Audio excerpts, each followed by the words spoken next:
अब देखो, अरे हरीश भट्ट के नाम पे होगा ये।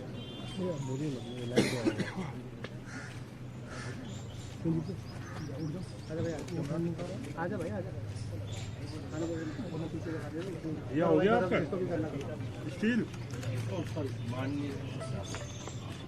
मिला के स्टील भाई हो गया कि तुम लोग हेलो हो जाओ यार थोड़ा थोड़ा ऊपर से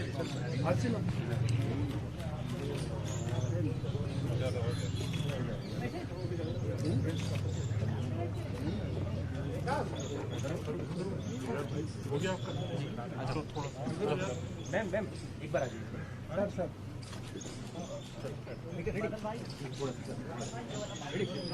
इस वक्त मौजूद है उपराज्यपाल सचिवालय के ठीक बाहर और ये तस्वीर माइक का तौर पर है ना, माइक लगा जो मंत्री हैं वो एक साथ देखने को मिल रहे हैं।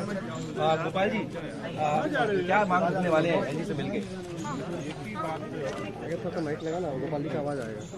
सुप्रीम कोर्ट के फैसले के बाद भी एलजी साहब उनके आदेश को क्यों नहीं मान रहे?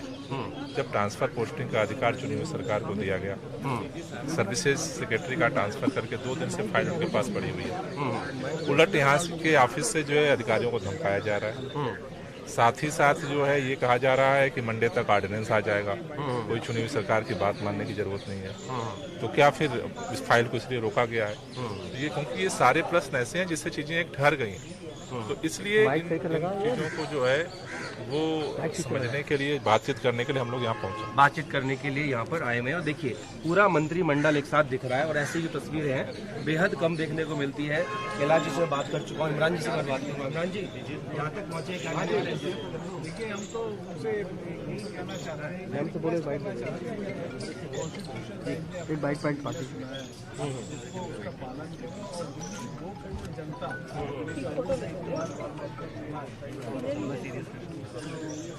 अनुप ने तो नहीं होगा वही बड़ी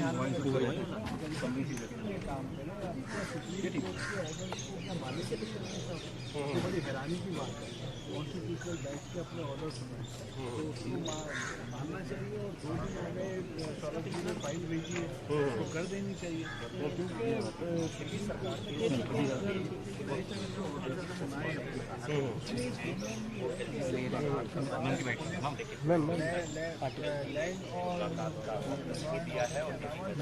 हम लोग एलजी साहब से मिलने आए हैं। दिल्ली का पूरा कैबिनेट आया है। क्यों? क्योंकि एलजी साहब पिछले 2 दिन से एक रूटीन फाइल जो सर्विसेज विभाग से उनको भेजी गई थी सर्विसेज सेक्रेटरी के ट्रांसफर के लिए, उसे साइन ही नहीं कर रहे हैं। जब सुप्रीम कोर्ट ने ये स्पष्ट कर दिया है कि लैंड, लॉ एंड ऑर्डर और पुलिस के अलावा एलजी साहब चुनी हुई सरकार के निर्णय मानने के लिए बाध्य हैं, तो वो इस तरह से काम रोकेंगे कि वो 2-2 दिन तक फाइलें साइन नहीं करेंगे।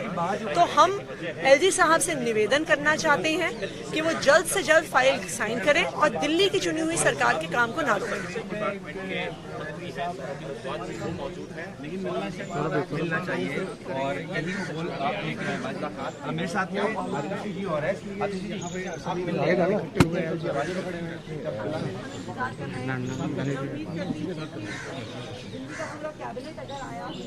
आप लोग एलजी हाउस में आए हैं, किस लिए आए हैं बताइए? भाई एलजी हाउस हम तो आए हैं एलजी साहब से मिलने के लिए, क्योंकि 2 दिन पहले सेक्रेटरी सर्विस को चेंज करने की फाइल जो है वो एलजी साहब को भेजी थी। आज दूसरा दिन है, तो यही पूछने आए हैं कि भाई अगर हर फाइल में इतना समय लगेगा तो फिर एक जो चुनी हुई सरकार है वो कैसे काम करेगी? अगर चुनी हुई सरकार अपना सेक्रेटरी को ही चेंज नहीं कर सकती है तो फिर किस प्रकार की गवर्नेंस है और गवर्नेंस कैसे होगी? कॉन्स्टिट्यूशन बेंच जजमेंट के बाद ये स्पष्ट है कि एलजी साहब के पास 3 रिजर्व सब्जेक्ट जो हैं, police, land and law and order को छोड़ के बाकी जितने भी इश्यूज हैं, जितने भी जो सब्जेक्ट्स हैं, वो सब में गवर्नमेंट के पास पूरे अधिकार हैं और एलजी साहब जो हैं वो एड एंड एडवाइस से बाउंड हैं। तो अगर एलजी साहब को सुप्रीम कोर्ट का जो आदेश है कॉन्स्टिट्यूशन बेंच का उसको भी नहीं मानना, तो फिर तो क्लियर है कि वो ये नहीं चाहते कि दिल्ली सरकार जो है वो काम करे। दिल्ली की जनता ऐसे ही सफ़र करती रहे और जनता की जो है वो काम ना हो। कहा जा रहा है, तो ऐसी कंप्लेंट ट्रांसफर ऑर्डर आता है। बताइए सच्ची में एलजी साहब के पास क्यों आए हैं? कि आज एलजी साहब से हम लोग मिलने आए हैं क्योंकि पिछले 2 दिन हो गए सौरभ भारद्वाज जी ने सर्विस सेक्रेटरी की फाइल भेजी हुई है, वो नहीं की है, 2 दिन हो गए। और कॉन्स्टिट्यूशनल बेंच ने अपने ऑर्डर्स में क्लियरली ये बोल दिया है कि लॉ एंड ऑर्डर, पुलिस और लैंड को छोड़ के जितना भी काम है, जितनी भी पावर्स हैं, वो दिल्ली और एलजी साहब को जो काम करना है वो कैबिनेट के एड एंड एडवाइस पे करना है। और 2 दिन हो गए तो हम सब लोग उनसे ये रिक्वेस्ट करने आए कि 2 करोड़ दिल्ली की जनता ने अरविंद केजरीवाल गवर्नमेंट को चुना है और कॉन्स्टिट्यूशनल बेंच ने अपना साफ साफ निर्णय सुना दिया है, तो उस पर अमल करें और उस फाइल को जल्दी क्लियर कर दें। और जो अभी दिल्ली सरकार के जो है अधिकारियों को ऐसा भी मतलब यहाँ से फोन भी जा रहे हैं कि गवर्नमेंट का काम ना करें, गवर्नमेंट की ना सुने, तो क्या वो इस चीज़ का इंतज़ार कर रहे हैं, किसी ऑर्डिनेंस का इंतज़ार कर रहे हैं सुप्रीम कोर्ट्स के ऑर्डर के खिलाफ MHA लाने का, तो क्या इंतज़ार कर रहे हैं? तो हम तो उनके पास आज इसीलिए उनसे पूरी कैबिनेट मिलने आई है कि सर्विसेज के काम को ना रोके, दिल्ली की 2 करोड़ जनता के काम को ना रोके। कहा गया कि अधिकारी मनमाना कर रहे थे, ऐसे में यहाँ पर 8 जो साल तक कवायद थी दिल्ली सरकार की, वो फैसला आया 11 मई को। आपके फोन में जो लॉ एंड ऑर्डर पुलिस को लेकर के, पब्लिक ऑर्डर को लेकर के बाकी जितने भी आप देख सकते हैं लगातार जो है वो फैसला लेगी। आखिरी कमेंट आपसे लूंगा, आप हमसे बड़े सौम्य तरीके से मिलते हैं। आशीष मौर्य बोले आपने बताया। अब देखिए ये ऐसा है जैसे किसी के ऊपर आपने पैसे लेने का दावा किया कि इसके ऊपर मेरे पैसे बनते हैं, और वो आदमी कह रहे कि साहब इसने मेरे को धमकाया ताकि अब मैं उससे पैसे ला लूँ। हमने शो कॉल दिया, लाइव कट कर दे, क्योंकि डॉक्यूमेंट्री मेरा ऑर्डर पाने के बाद वो सचिवालय से गायब हो गए, फोन स्विच ऑफ कर लिया, उनके घर के अंदर मौजूद थे, को कह दिया कि वो सबूत हमारे पास मौजूद है। उसके बाद फोन पे उनको कॉन्टेक्ट किया गया, उन्होंने फोन स्विच ऑफ कर दिया, वो सबूत हमारे पास नहीं है। इसका जवाब उनके पास कार्रवाई है, वो होगी, उनको मार साथ साथ किडनी के ऊपर कार्रवाई होगी,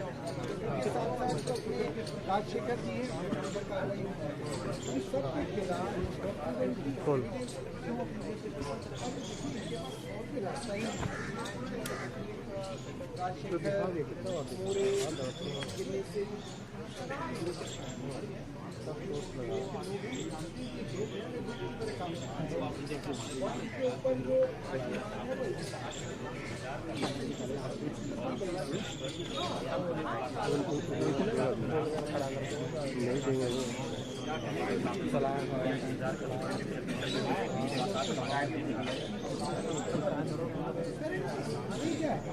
भाई जो कुछ गलत हुआ है वो करिए ना, उसकी शिकायत करिए। हिमांशु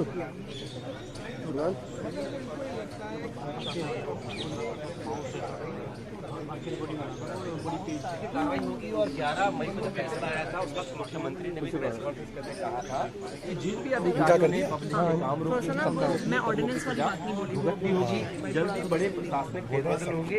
जब ये फेरबदल होने शुरू हुए तो उसकी जो फाइल है, देखिए जो बात सबके सामने आ रही है वो ये है कि सुप्रीम कोर्ट की कॉन्स्टिट्यूशनल बेंच की जजमेंट के बाद केंद्र सरकार काफी परेशान है, काफी नर्वस है, और वो इस बात से परेशान है कि अगर चुनी हुई सरकार के मुख्यमंत्री अरविंद केजरीवाल के पास ये सारे अधिकार आ गए तो केंद्र का दिल्ली की सत्ता पे जो कब्जा है वो हट जाएगा। इसीलिए बैकडोर से एक षड्यंत्र के तहत ये बात सुनने में आ रही है कि केंद्र सरकार, एलजी साहब सब मिलके एक ऑर्डिनेंस लाने की तैयारी कर रहे हैं ताकि सुप्रीम कोर्ट के इस आदेश को किसी तरीके से बाईपास कर दिया जा सके, किसी तरीके से दिल्ली की सत्ता के ऊपर कब्जा केंद्र सरकार का रह सके। और इसीलिए जो है आज हम लोग एलजी साहब से भी मिलने आए हैं कि आप इतने दिनों से एक फाइल पे क्यों बैठे हैं, एक एक ट्रांसफर पोस्टिंग की फाइल पे 8 से 10 दिन कैसे लग सकते हैं।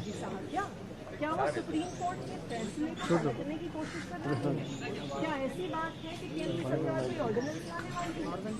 अगर ऐसा है तो इससे बड़ी अवमानना सुप्रीम कोर्ट की नहीं हो सकती है, क्योंकि सुप्रीम कोर्ट ने स्पष्ट तौर पे कहा है कि अगर लैंड, लॉ एंड ऑर्डर और पुलिस से ज्यादा पावर बढ़ाने की कोशिश करी एलजी साहब ने तो स्ट्रक्चर के खिलाफ अपना पक्ष रख रहे हैं और बात को रखते हुए बता रहे हैं कि किस तरीके से वो यहाँ पर बैठे हुए हैं, इंतजार कर रहे हैं कि एलजी साहब उन्हें वक्त दे ताकि वो अपनी बात को एलजी साहब के सामने रख सके। हमारे साथ गोपाल राय जी हैं जो पर्यावरण मंत्री हैं। गोपाल जी, आप लोग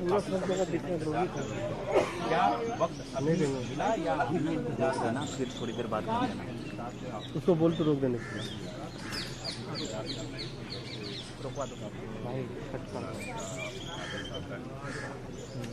तो किन मुद्दों को आज एलजी जब बोलेंगे तब